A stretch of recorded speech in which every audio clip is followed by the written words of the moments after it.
So you decluttered all your things, you're intentionally living simple, you're trying to make your space more livable and calm because heck knows we've all been stuck inside for way too long by this point. And now the holidays roll around and you're thinking to yourself, well, 2020, it hasn't been great. It kind of sucked. One way that I do feel better, to buy things and to buy others things for the holidays. But deep down, you know that that's not really what you want because you're going to spend the whole of January decluttering your home again, having spent all that money and just throwing everything out.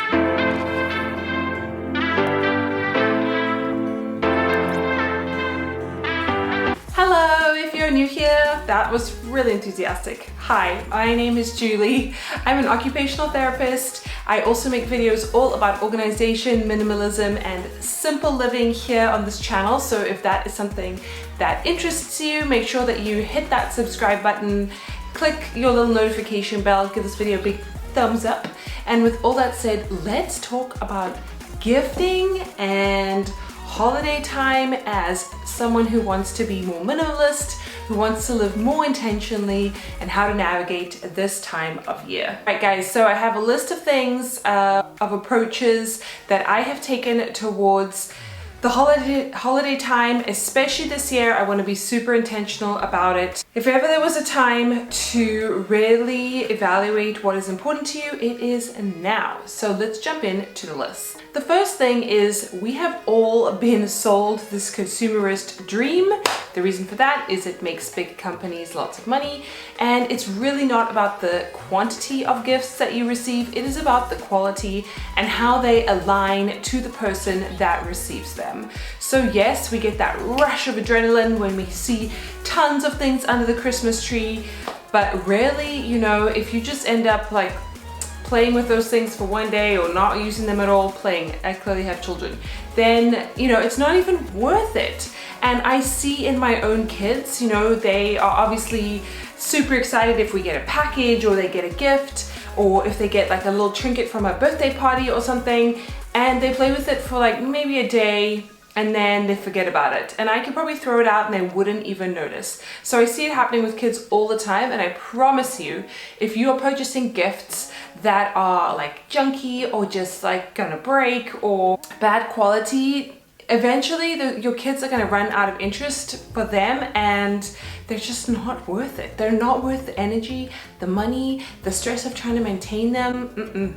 Nope, gotta go. This year, I really want to focus on quality time and investing my time versus buying gifts for no real reason. I always have said that I like to be inspired when it comes to gift giving, and I know that is difficult to do. So let me know if you would like me to create a gift guide for a more minimalist lifestyle. I'm thinking of doing one for women, for men, for kids, something like that, for families. So let me know if you would like me to do that. But this year I really want to put a bit more intention and focus on service to other people. So perhaps saying thank you and giving something to our public servants, our postman, the people that take out the trash for us, because that is a job I do not want.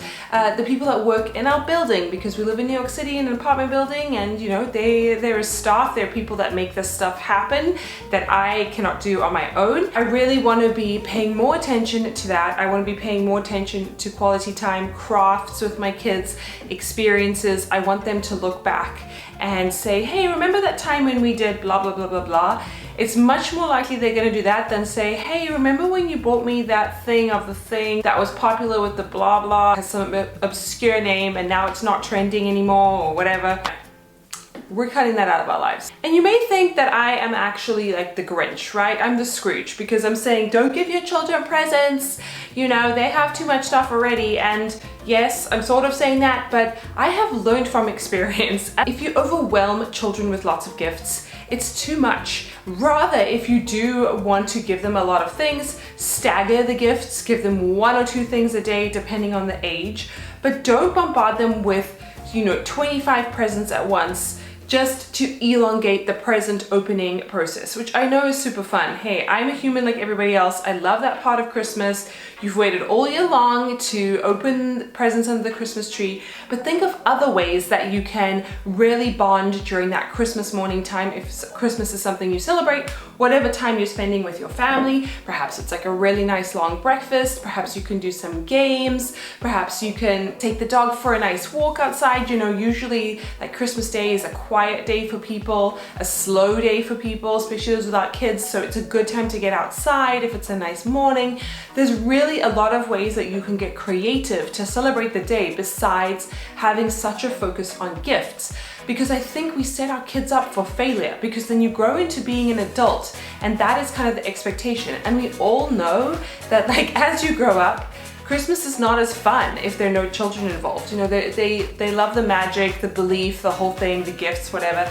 But also as an adult, you grow up and you're like, I don't need anything else. What am I gonna get? And then you're just buying presents for the sake of it, and then you end up regretting it. So try and focus on quality time, getting out the hot chocolate, baking something or making a pie or something like that, and make those your new traditions for Christmas morning. So for us, if you're interested, my plan at least is to probably give the kids something that they want and something that they need. Literally one of those things.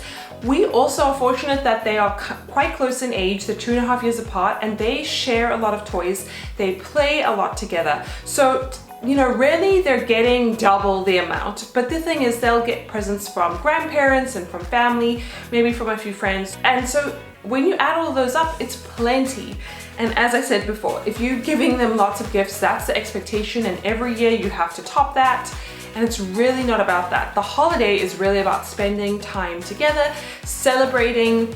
You know, if you are religious, it has a lot of very important meaning, but the core root of it is family time together and quality time. For gifts that I will try and give my children, I'm going to try and support small or local businesses, you know, small shops on Etsy. I'll have a bunch of independent shops that I really like. I'll link them down in the description if you would like to check them out. These are places that I like to support because, you know, we don't need any more Amazons and big box stores. We need to support the little guys, and these are the toys that are so thoughtfully made. They're typically more expensive, which means you have to buy less of them. So I have my eye on a few really cute things, which I might show in a gift guide, my wish list, if you will. So definitely make sure that you're subscribed and look out for that, and leave a comment below if there's something specific that you would like me to talk about or cover in that gift guide. So as I said before, I really want this year to be more about service. I want it to be more about us giving to other people versus us receiving all the time. Previous years since having kids, I have been a hustling whirlwind and basically a hot mess. I've been working a lot, especially outside the home. My husband has been traveling a lot. We've just been on that hustle train where it's like we're never at home, and I never felt able to focus on other people besides myself, as selfish as that sounds. I was struggling to get enough sleep. I had 2 young children who would wake me up regularly. Still kind of do, but it's not as bad. And I just didn't have the energy and mental headspace to really do what I wanted to do around this time. So I'm going to really put an emphasis on being more present for other people, whether that's like organizing get-togethers in a safe and socially distanced way, whatever that means for this year. As I said, showing appreciation to our public servants, to my kids' teachers, things like that. Just doing a little bit more than I have in the past, because I think that will also show my children that this is what the holiday is all about. So one way that I am going to do this is to use an advent calendar. So if you've ever used an advent calendar, you know that it typically starts December 1st and runs up until December 24th. They were very popular when I was growing up in South Africa. Here I think it's definitely a popular type of thing, but I'm not sure if it's as common. But essentially, you can buy advent calendars or you can make your own. So I have ordered a homemade felt type of calendar from Etsy, which should be coming any day now. And what I'm going to do is I am going to put little pieces of paper in each day, and that's going to have some kind of task or activity for us to do as a family. Now, not everything has to be about other people, but I wanted really to be focused on experiences rather than gifts, because the gifts will come, but you know, things like play Christmas carols and film a little dance party and send it to the grandparents, or call a friend that we haven't spoken to, take a neighborhood walk and see how many Santas you can find. You know, just a bunch of different things like that. So I have a whole list, and I'll make a video for you guys if you're interested to know what we're gonna do. And then if you follow me on Instagram, I'm gonna be showing you every day what we uncover, what our kids uncover.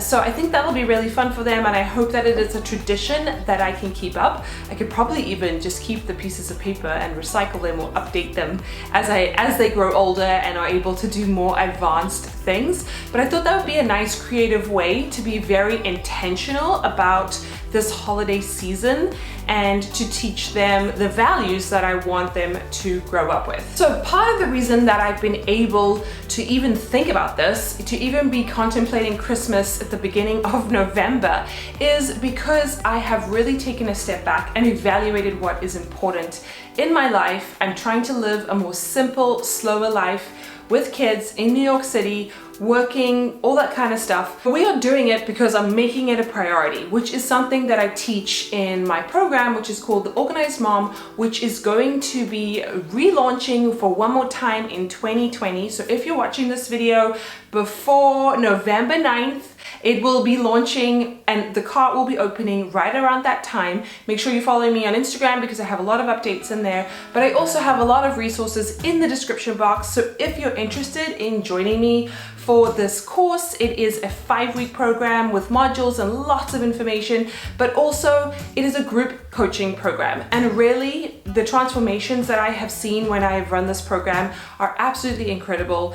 You know, we really want to help that overwhelmed, time-starved mom to get done what she needs to, because home management and life management, personal management, it takes a lot of time. But really the goal is to get that out the way so that you can spend time with your family doing this kind of stuff without feeling frazzled, feeling, you know, very intentional and feeling calm and enjoying your kids' childhood, because that is what it is all about. So if you're interested in learning more about the course, I'll have all the details down below.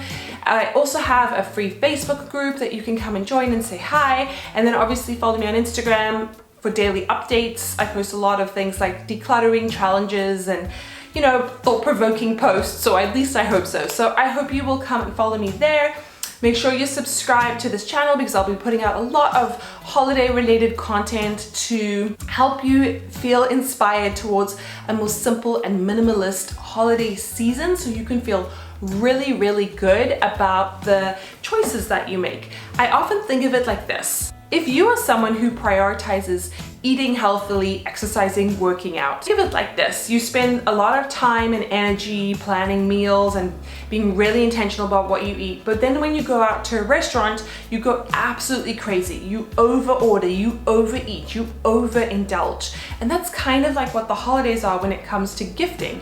And in some ways, it really sabotages all the hard work that you have done.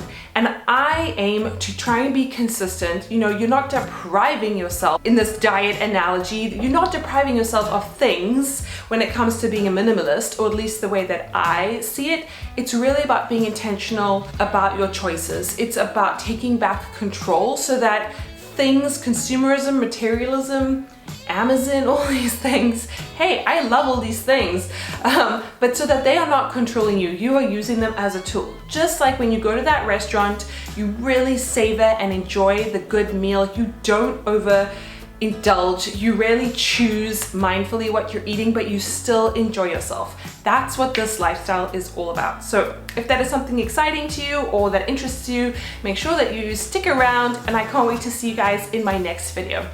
Bye!